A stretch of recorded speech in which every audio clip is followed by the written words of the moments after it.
Earth is a level, motionless plane with the sun, moon, and stars revolving over and around us just as you experience every day.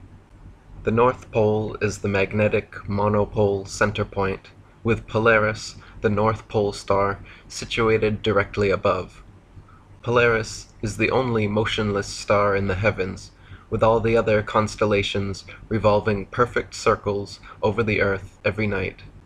The so-called planets, known to the ancients as wandering stars, were named such because they were observed then, as we can observe today, to wander the heavens, taking their own unique spirograph-like patterns, making both forward and retrograde motions over and around the Earth during their cycles.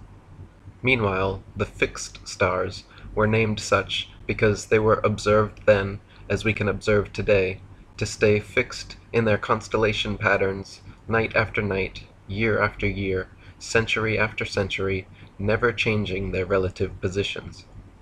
If Earth was truly a tilting, wobbling, spinning space ball, as NASA and modern astronomy proclaim, rotating 1,000 miles per hour on its axis, revolving 67,000 miles per hour around the Sun, spiraling 500,000 miles per hour around the galaxy, and shooting off several million more miles per hour through the universe, the star patterns would never look the same 2 nights in a row, let alone be fixed in exactly the same constellations for thousands upon thousands of years.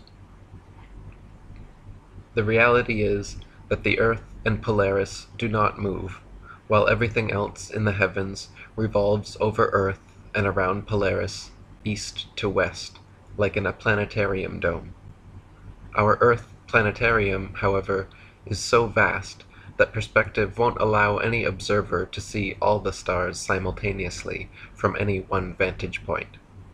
We can see Polaris, Ursa Major and Minor, and other northern constellations from every point north of the equator simultaneously, but conversely cannot see the so-called South Pole star, Sigma Octantis, the Southern Cross, or other outer constellations simultaneously from every point south of the equator, because they all sweep over a great southern arc from their rise in the evening to their setting in the morning.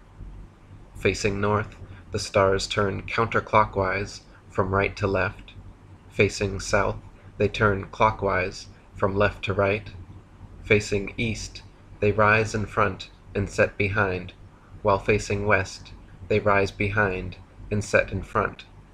So their apparent motion, angle, and inclination changes depending where you are on Earth and what direction you are facing, but their actual movement is always east to west.